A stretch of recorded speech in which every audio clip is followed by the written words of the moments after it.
عبادته ويسبحونه وله يسجدون۔ صدق اللہ مولانا العظیم۔ آج کے درس قرآن و حدیث کا موضوع ہے فرشتوں پر ایمان۔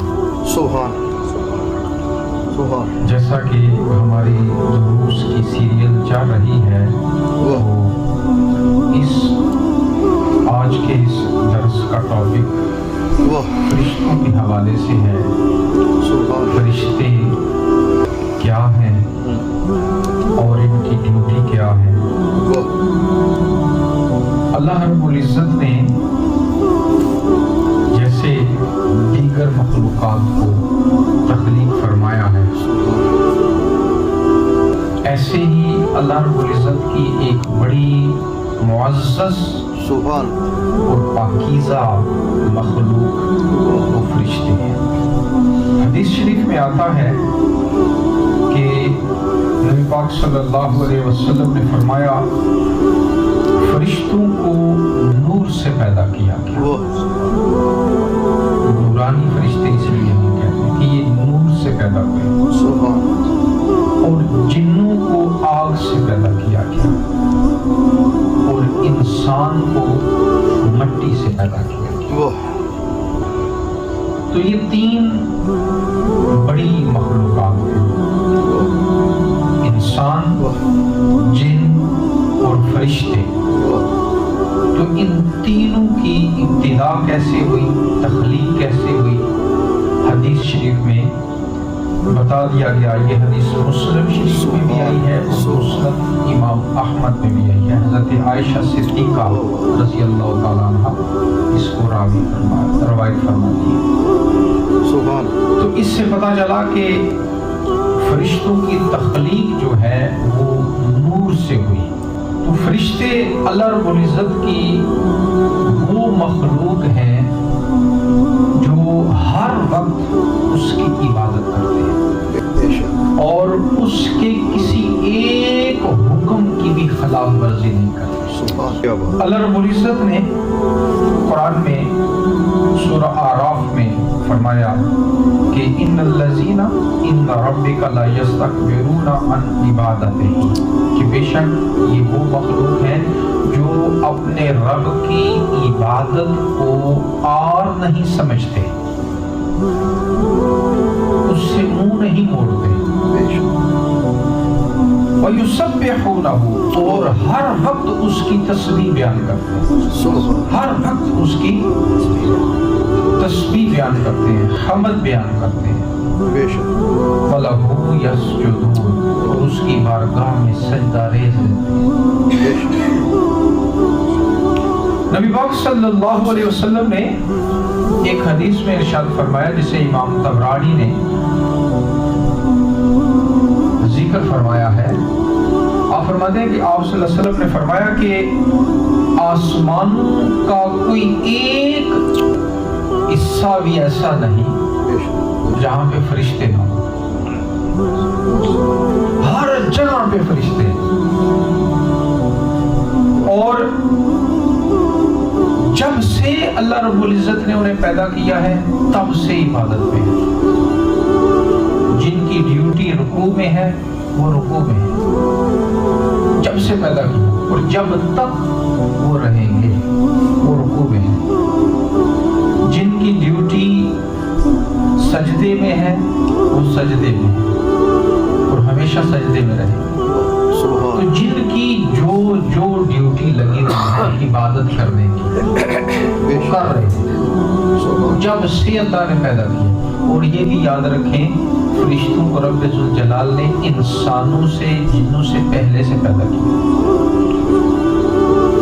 آدم علیہ السلام کی تخلیق سے پہلے فرشتے موجود تھے، اسی لیے تو اللہ رب العزت نے فرشتوں سے فرمایا تھا نا کہ میں زمین پہ اپنا ایک خلیفہ بنانے لگا ہوں، تو انہوں نے کہا تھا یا اللہ یہ تو ایسے ایسے کام کرے، تو ہم تو ہے نا تیری عبادت کر رہے ہیں، تیری تسبیح بیان کر رہے ہیں۔ تو اس وقت فرشتے تھے۔ تو جب سے اللہ نے پیدا کیا ہے جو ڈیوٹی ہے، کسی کی قیام وہ قیام، کسی کی رکوع وہ رکوع میں، کسی کی سجدے میں تو سجدے میں، کسی کی سبحان اللہ کہنے میں، الحمدللہ کہنے میں، اللہ اکبر، جو اللہ نے ڈیوٹی لگائی ہے وہ کر رہے ہیں اور آخر تک کرتے رہیں گے۔ اب حدیث کے آخری الفاظ بڑے قابل توجہ ہیں۔ میرے آقا صلی اللہ علیہ وسلم فرماتے ہیں کہ جب آخر آئے گا نا ان کا آخری وقت، تو ہزار سالوں سے، لاکھوں کروڑوں، اللہ ہی جانتا ہے کتنے سالوں سے وہ جو عبادت کر رہے تھے فرشتے، جب آخری وقت آئے گا تو وہ کیا کہیں گے؟ ما عبدنا کا حق کا عبادتی کا، اے اللہ ہم نے تیری عبادت کا حق ادا کیا، تیری عبادت کا حق ادا۔ اب اندازہ کریں کون کہہ رہے ہیں؟ فرشتے، جن کا ایک لمحہ بھی غفلت میں نہیں گزرا، ایک لمحہ بھی جو عبادت سے جنہوں نے غفلت اختیار نہیں کی، ساری زندگی، کتنی لمبی زندگی اللہ ہی جانتا ہے، تو وہ کہتے ہیں آخر پہ جا کے ما عبدنا کا حق کا عبادتی کا، تیری عبادت کا حق ادا نہیں کیا، ہاں الا انا لم نشرک بک شیئا، ہاں ایک بات ہے کہ ہم نے کسی اور کو تیرا شریک نہیں ٹھہرایا، عبادت کا حق نہیں ادا کر سکے۔ تو یہ ہیں فرشتے کہ ہر وقت وہ کیا ہے؟ اللہ کی عبادت میں، اور پھر جو اللہ نے ڈیوٹی لگائی، جس پہ مامور فرمایا، بس وہی کر رہے ہیں۔ اور اس کو بھی اللہ رب العزت نے قرآن میں فرمایا، سورہ نحل میں فرمایا یسجد ما فی السماوات و ما فی الارض من دابۃ، زمین و آسمان کی ہر چیز اللہ کو سجدہ کرتی ہے۔ اور یہاں پر من دابۃ، دابہ زمین پہ چلنے والے جانور ہوں، انسان ہوں، انسان کی بجائے دابہ کا لفظ ہوتا ہے جو پاؤں کے اوپر چلتے ہیں، رینگے چلتے ہیں، جانور، حشرات، تو جانور ہوں جو یا حشرات ہوں، سانپ ہوں، کوئی بھی ہو، جو بھی زمین پہ چلنے والی چیز ہے، تو فرمایا وہ ہر چیز، یہ نہیں کہ صرف انسان اللہ کو سجدہ کر، ہر چیز اللہ کو سجدہ کر، اور فرمایا والملائکہ، اور ملائکہ بھی سجدہ کرتے ہیں، وَهُمْ لَا يَسْتَكْبِرُونَ، اور وہ تکبر نہیں کرتے، ملائکہ تکبر نہیں کرتے، نہ عبادت سے دور بھاگتے ہیں، یخافون ربهم من فوقهم، اپنے رب سے ڈرتے ہیں، ہمہ وقت ڈرتے رہتے ہیں، وَيَفْعَلُونَ مَا يُؤْمَرُونَ، اور جو انہیں حکم اللہ کی طرف سے دیا جاتا ہے اسے کرتے ہیں، اس کے پابند رہتے ہیں۔ تو اس آیت میں جہاں ان کی عبادت کا ذکر ہے، وہاں ساتھ یہ بھی بتا دیا کہ جو حکم انہیں ملتا ہے پھر اس سے سرے منہ انحراف نہیں کرتے، اس کے پابند رہتے ہیں۔ اور ایک اور ڈیوٹی فرمایا الذین یحملون العرش ومن حولہ، وہ فرشتے جو عرش کو اٹھائے ہیں، اللہ کا عرش۔ میں نے سورہ پچھلی شاید تقریر میں آیت الکرسی کے حوالے سے میں نے یہ بات کہی تھی کہ جو اللہ کی کرسی ہے وہ کتنی بڑی ہے، ساتوں آسمان اور زمین، اس کے مقابلے میں اللہ کی کرسی کتنی بڑی ہے، جیسے ایک کھلا صحرا ہو اور اس میں انگوٹھی کا ایک چھلا پڑا ہو۔ تو جتنا صحرا بڑا ہے اس کے مقابلے میں چھلا کیا حیثیت رکھتا ہے۔ تو یہ ساتوں آسمان اور زمین کرسی کے مقابلے میں اتنے چھوٹے ہیں، تو اللہ کی وہ کرسی کتنی بڑی ہوگی۔ اور حدیث میں آگے فرمایا کہ اللہ رب العزت کا عرش جو ہے وہ کرسی سے اتنا ہی بڑا ہے جتنا وہ صحرا اس انگوٹھی کے چھلنے سے بڑا ہے، یعنی عرش مزید بڑا ہے۔ اب اس کو کچھ فرشتوں نے اٹھایا ہوا ہے، وہ اللہ کا عرش انہوں نے اٹھایا ہوا ہے، انہیں حملۃ العرش کہتے ہیں، عرش کو اٹھانے والے فرشتے۔ تو وہ فرمایا وہ عرش کو اٹھانے والے فرشتے اور جو ان کے ساتھ ہیں دیگر ہیں یسبحون بحمد ربہم اپنے رب کی حمد بیان کرتے ہیں وَيُؤْمِنُونَ بِهِ اور اس پہ ایمان رکھتے ہیں۔ اب اگلا جملہ بڑا کمال کا ہے، ہمارے لیے امید افزا ہے۔ اللہ نے فرمایا وہ میرے فرشتے جو عرش کو اٹھانے والے ہیں، اور یہ کہتے ہیں کہ ٹاپ موسٹ فرشتوں میں سے ہیں، یعنی جو افضل فرشتے ہیں نا ان میں سے ہیں یہ حملۃ العرش، ان میں بھی درجات ہیں نا، تو یہ افضل فرشتوں میں سے ہیں، اور وہ کیا کرتے ہیں وَيَسْتَغْفِرُونَ لِلَّذِينَ آمَنُوا، عرش کو اٹھانے والے فرشتے ایمان والوں کے لیے استغفار کرتے ہیں، ایمان والوں کے لیے استغفار کرتے ہیں۔ ربنا وسعت کل شیء رحمتا وعلما، اے ہمارے رب تیری رحمت، تیرا علم، تیری رحمت ہر چیز پہ غالب ہے، ہر چیز سے زیادہ ہے۔ فاغفر للذین تابوا واتبعوا سبیلک، پس وہ لوگ جو توبہ کرتے ہیں اور تیرے راستے پہ چلتے ہیں تو ان کی مغفرت فرما۔ وہ فرشتے ایمان والوں کے لیے، توبہ کرنے والوں کے لیے، اللہ اور اس کے رسول صلی اللہ علیہ وسلم کے احکامات کی پیروی کرنے والوں کے لیے مغفرت کرتے ہیں۔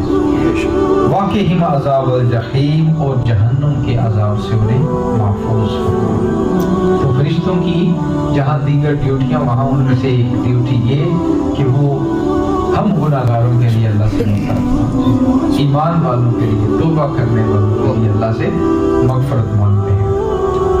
یہ قرآن میں کئی مقامات پہ ان کی مختلف امور کا ذکر ہے، ڈیوٹیوں کا ذکر ہے۔ حدیث میں بھی آتا ہے، ایک حدیث میں آتا ہے کہ فرشتے روز دن کو بھی نازل ہوتے ہیں اور رات کو بھی آتے ہیں، جو صبح آتے ہیں وہ عصر کے وقت واپس جاتے ہیں، اور جو عصر کے بعد یا عصر کے بعد سے لے کر آگے رات والے جو ہوتے ہیں وہ اس وقت آتے ہیں اور فجر کی نماز کے وقت واپس جاتے ہیں۔ تو یہ دو نمازیں، عصر کی اور فجر کی، یہ فرشتوں کی ڈیوٹی چینج ہوتی ہے۔ جو دن والے ہوتے ہیں وہ واپس جاتے ہیں، رات والے آتے ہیں، جو رات والے ہوتے ہیں جو وہ صبح فجر کی نماز پہ واپس جاتے ہیں، اور پھر آگے دن والے آتے ہیں۔ اب حدیث میں آتا ہے کہ جب وہ آسمانوں پہ جاتے ہیں تو اللہ تعالیٰ ان سے پوچھتے ہیں کہ حالانکہ اللہ ان سے زیادہ بہتر جانتا ہے، لیکن پھر بھی اللہ ان سے پوچھتا ہے تم نے میرے بندوں کو کس حال میں چھوڑا، کس حال میں چھوڑا، جب آ رہے تھے تو کس حال میں چھوڑ کے آئے؟ تو آگے سے عرض کرتے ہیں اے میرے مولا جب ہم گئے تھے تب بھی نماز پڑھ رہے تھے، اور جب ہم واپس آ رہے تھے تب بھی وہ نماز پڑھ رہے تھے۔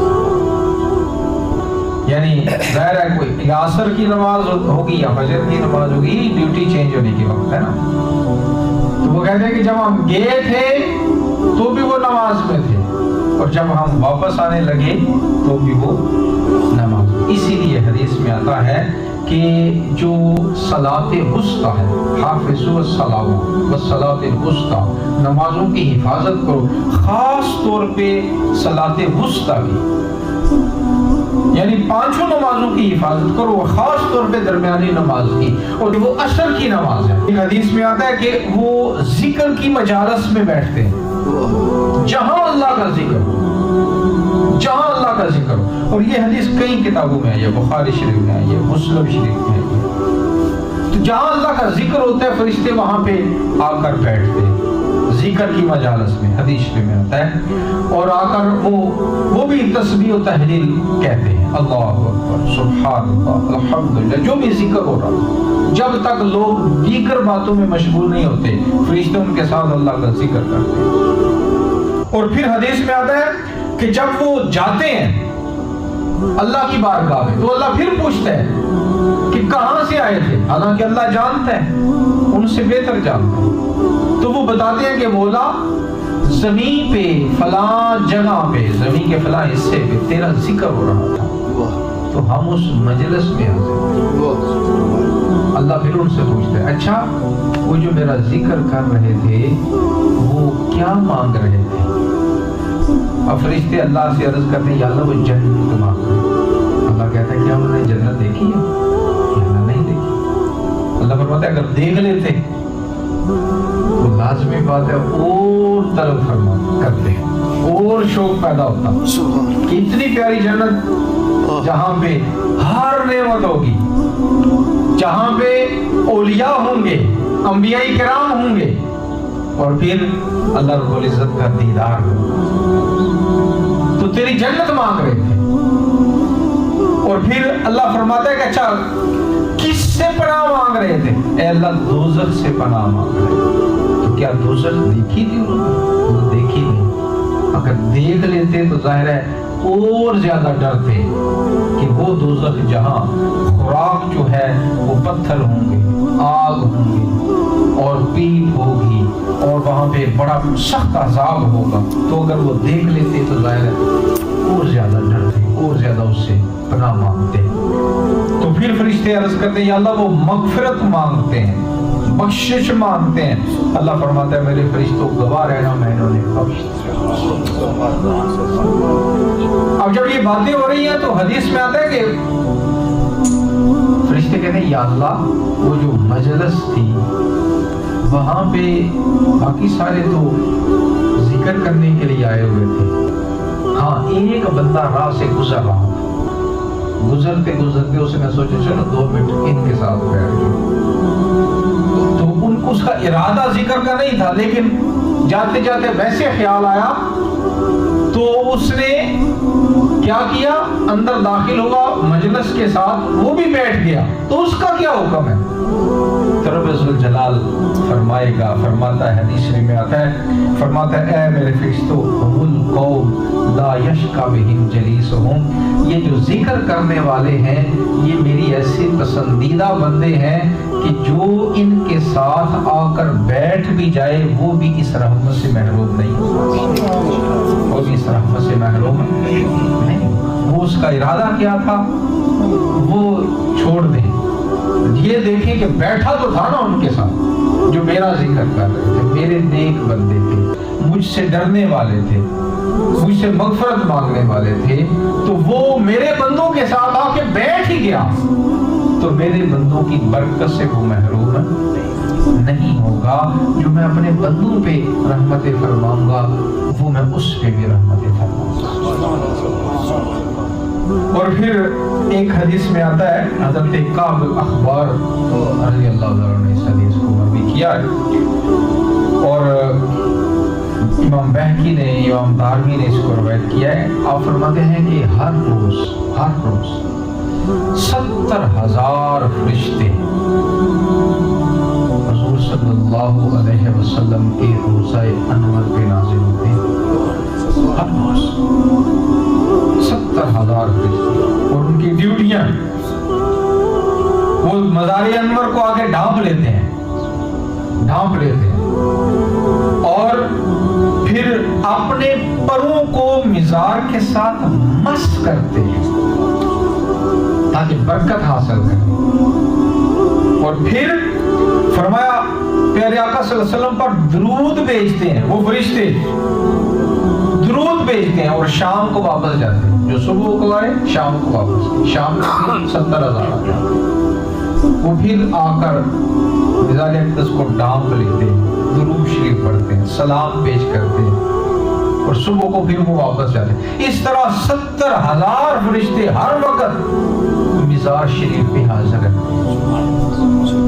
اور روایت میں آتا ہے کہ قیامت کے دن جب قیامت آئے گی تو میرے آقا صلی اللہ علیہ وسلم کا روضہ انور، آپ کی قبر انور جب کھلے گی اور میرے آقا صلی اللہ علیہ وسلم باہر تشریف لائیں گے تو 70,000 فرشتوں کے جرمٹ میں حضور قیامت میں حشر کے دن حاضر وہاں پہ تشریف لائیں گے،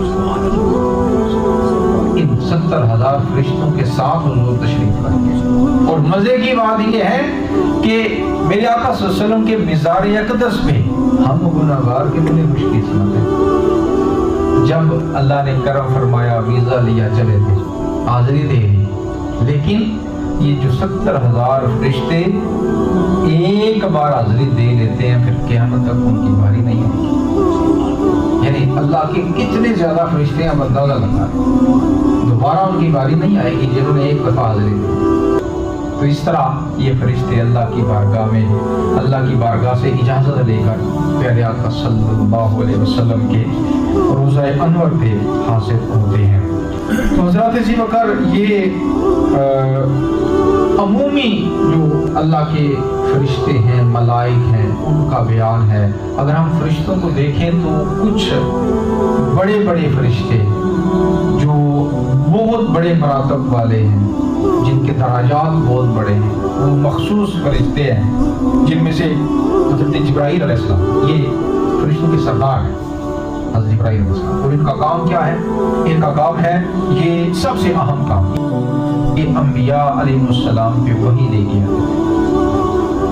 جتنی بھی کتابیں نازل ہوئی، قرآن مجید، فرقان حمید یا اس سے پہلے جتنے بھی کتابیں نازل ہوئی، جتنے بھی صحائف نازل ہوئے، جو بھی وحی اللہ کی طرف سے، جو احکامات اللہ کی طرف سے انبیاء پر آتے، وہ لانے والے یہ تھے حضرت جبرائیل علیہ السلام. اور ان کے بارے میں رب ذوالجلال نے اسی لیے فرمایا وَإِنَّهُ لَتَنزِيلُ رَبِّ الْعَالَمِينَ نَزَلَ بِهِ الرُّوحُ الْأَمِينُ عَلَى قَلْبِكَ لِتَكُونَ مِنَ الْمُنذِرِينَ، کہ بے شک یہ قرآن عالمین کے رب کی طرف سے نازل کرتا ہے، اور اس کو لے کر آنے والا کون ہے؟ روح الامین، یعنی جبرائیل علیہ السلام، جنہوں نے حضور صلی اللہ علیہ وسلم کے دل پہ اسے نازل کیا تاکہ حضور لوگوں کو ڈرائیں، اللہ کے احکامات بتائیں. اور ایک جگہ پہ فرمایا انہو لقول رسول کریم ذی قوت عند ذی العرش مکین مطاع ثم امین، کہ بے شک یہ ایک معزز فرشتے کا، معزز پیغام دینے والے کا یہ بات ہے، یہ وحی ہے. یعنی جبرائیل علیہ السلام وہ لے کر آئے جو اللہ کی طرف سے، اور بڑی طاقتور ہیں، اور عرش کے پاس رہتے ہیں، اور اللہ کے فرما بردار ہیں، اور امانت دار ہیں. ثم امین، امانت دار ہیں، یعنی جو اللہ انہیں دیتا ہے، جو حکم دیتا ہے، جو وحی دیتا ہے، اس میں ذرہ برابر بھی رد و بدل نہیں کرتے. اسی طرح آگے اللہ کے نبی علیہ السلام پر وہ وحی پہنچاتے ہیں. ایسے ہی دوسرے فرشتے حضرت میکائیل علیہ السلام ہیں، ان کا کام بارش برسانا. اللہ نے ڈیوٹیاں لگائی، کرتا اللہ ہے، اللہ کا حکم آتا ہے ان فرشتوں کو، پھر آگے ان کی ڈیوٹیاں لگی ہوئی. یہ بارش برسانا، روزی فراہم کرتے ہیں، یہ روزی فراہم کرنا، بارش برسانا، یہ ان کی ڈیوٹی اللہ نے حضرت میکائیل علیہ السلام کی لگائی ہوئی ہے.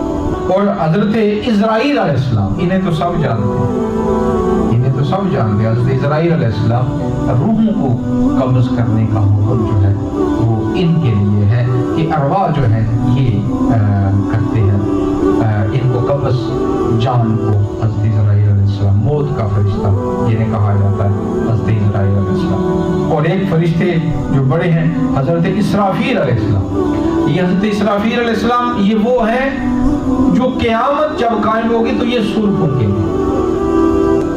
اور حدیث میں آتا ہے کہ یہ منہ میں لیے ہوئے ہیں، وہ جو بگل ہوتی ہے وہ جو سور، یہ منہ میں لیے ہوئے ہیں، اور یہ تھوڑا سا آگے جھک کر کھڑے ہوئے ہیں، جیسے تیار نہیں ہوتا بندہ، ایسے تیار کھڑے ہیں کہ کب اللہ کا حکم آئے اور میں سور پھونکوں اور قیامت کا. جب یہ سور پھونکیں گے تو دنیا ختم ہو گئی، آسمان بکھر جائے گا، ستارے ٹوٹ جائیں گے، سورج ختم، سمندروں میں آگ لگ جائے گی، زمین، پہاڑ روئی کی طرح اڑیں گے، پہاڑ جو ہے یہ اون کی طرح، روئی کی طرح اڑیں گے، سب ختم. تو یہ وہ سور پھونکیں، سب ختم، اور پھر یہ خود بھی فوت ہو جائیں گے. اس کے بعد کوئی نہیں رہے گا، ایک لمبا عرصہ صرف اللہ کے ساتھ، نہ کوئی انسان، نہ کوئی جن، نہ کوئی جانور، نہ کوئی فرشتہ، کوئی زندہ رہنے والی چیز زندہ نہیں ہوگی. صرف رب العالمین، وہ احکم الحاکمین، وہ حی و قیوم، وہ موجود ہوگا. ہوگا اور پھر سب سے پہلے کب تک یہ ہوگا اللہ تعالیٰ جانتا ہے، کتنا عرصہ ہوگا اللہ جانتا ہے، لیکن پھر سب سے پہلے رب ذوالجلال انہیں ہی زندہ فرمائے گا۔ جب انہیں زندہ فرمائے گا تو انہیں پھر دوبارہ سور پھونکنے کو حکم دیا جائے گا۔ جب یہ دوبارہ سور پھونکیں گے تو روایت میں آتا ہے کہ لوگ قبروں سے ایسے نکلیں گے جیسے بارش کے موسم میں زمین سے کیڑے نکلتے ہیں، کیڑے نکلتے ہیں، ایسے نکلیں گے، اور قیامت والے دن جو ہے وہ قیامت والی جگہ پہ لوگ جمع ہو جائیں گے۔ پھر آگے وہ 50,000 سال کا دن اور وہ لمبا دن اور حساب و کتاب، یہ سارے معاملات پہ۔ تو یہ سور پھونکنے والے فرشتے حضرت اسرافیل علیہ السلام۔ اس کے علاوہ جو ہے کرامن کاتبین ہے، یہ جو ہمارے کندھوں پہ بیٹھے، یہ ہمارے کندھوں پہ دونوں فرشتے ہیں۔ بعض یہ غلط فہمی میں ہوتے ہیں جی دائیں سائڈ پہ فرشتہ ہے بائیں سائڈ پہ شیطان ہے، نہیں، دونوں فرشتے۔ اللہ نے قرآن میں فرمایا ان علیکم لحافظین کرامن کاتبین، بے شک تمہارے اوپر حفاظت کرنے والے کرامن کاتبین ہیں، یعلمون ما تفعلون، جو تم کرتے ہو جانتے ہیں، وہ لکھ لیتے ہیں۔ ہاں یہ دائیں والا یہ نیکیاں لکھتا ہے، یہ بائیں والا اور یہ انسان، تو یہ لکھتے ہیں، اور یہ رجسٹر جو ہوگا یہ قیامت والے دن کھولیں گے اور بتائیں گے یا اللہ یہ اس نے کی ہے، نیکیاں اس کی زیادہ ہیں یا برائیاں زیادہ ہیں، یہ تیرے سامنے ہیں۔ اور اس کے علاوہ منکر نکیر، یہ دو فرشتے ہیں جو قبر میں آئیں گے۔ انسان جب قبر میں آئے گا 3 سوال ہر ایک سے پوچھے گا، من ربک، تیرا رب کون ہے، ما دینک، تیرا دین کیا ہے، ما کنت تقول فی حق ھذا الرجل۔ روایت میں آتا ہے کہ پردے ہٹ جائیں گے اور پیارے آقا صلی اللہ علیہ وسلم کا روح انور سامنے آئے گا، ادھر اشارہ کر کے فرشتے پوچھیں گے ما کنت تقول فی حقھا، اس ہستی پاک کے بارے میں تم کیا کہتے تھے، کیا نظریات تھے تمہارے، تمہاری باتیں کیسی تھی، ان کو کیا مانتے تھے، ان کے بارے میں بات کیسے کرتے تھے۔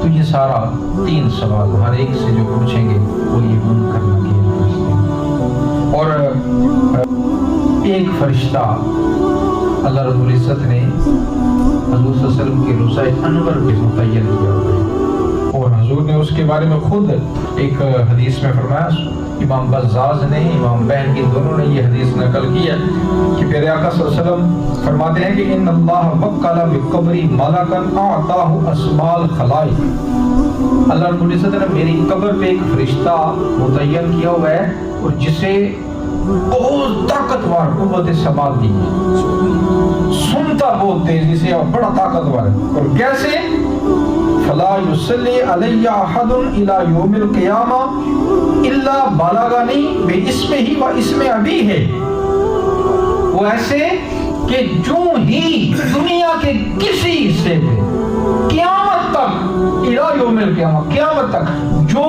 بھی میرے اوپر درود شریف پڑھے گا یہ فرشتہ فوراً سنتا ہے اور مجھے آ کر کہتا ہے یا رسول اللہ صلی اللہ علیہ وسلم فلاں بن فلاں نے، یعنی فلاں اور فلاں کے بیٹے نے، یعنی اس بندے کا بھی نام لیتے ہیں اور اس کے باپ کا بھی نام لیتے ہیں کہ فلاں بن فلاں نے یا رسول اللہ صلی اللہ علیہ وسلم ابھی آپ کے اوپر درود شریف کا تحفہ بھیجا ہے۔ تو یہ فرشتہ جو ہے یہ قبر شریف کے اوپر روضہ انور پہ کھڑا ہے، ڈیوٹی دے رہا ہے، جو ہم گناہگاروں کے سلام درود شریف پیارے آقا صلی اللہ علیہ وسلم کی بارگاہ میں پیش کرتا ہے۔ اور پیارے آقا صلی اللہ علیہ وسلم ظاہر ہے اگر درود شریف سنتے ہیں اور مزے کی بات، خوش ہوتے ہیں حضور، لیکن مزے کی بات یہ ہے کہ وہ فرشتہ صرف بندے کا نام نہیں لیتا، اس کے باپ کا نام لیتا ہے، یا اللہ یا رسول اللہ یہ فلاں کا بیٹا ہے اور فلاں اس کا نام ہے، یہ آپ کا امتی آپ کی بارگاہ میں درود شریف جو ہے وہ پیش کر رہا ہے۔ تو یہ حضرت ذی وقار اللہ کی نورانی مخلوق ہے، جنہیں اللہ رب العزت نے ساری مخلوقات سے پہلے پیدا کیا، یہ اللہ کی عبادت گزار ہیں اور کسی ایک حکم میں بھی نافرمانی نہیں کرتے۔ ان پہ ایمان لانا ہمارے ایمان کا حصہ ہے، ضروری ہے، کیونکہ جب بھی ہم ایمان لاتے ہیں اللہ پر لاتے ہیں اور اللہ کے فرشتوں پر لاتے ہیں، اللہ کی کتابوں پر، اللہ کے نبیوں پر اور قیامت کے دن پہ تقدیر پہ، ان سب میں سے ایک اہم جو حصہ ہے وہ فرشتوں پر ایمان لانے کا ہے۔ اللہ رب العزت ہمیں اس پہ عمل کرنے کی توفیق عطا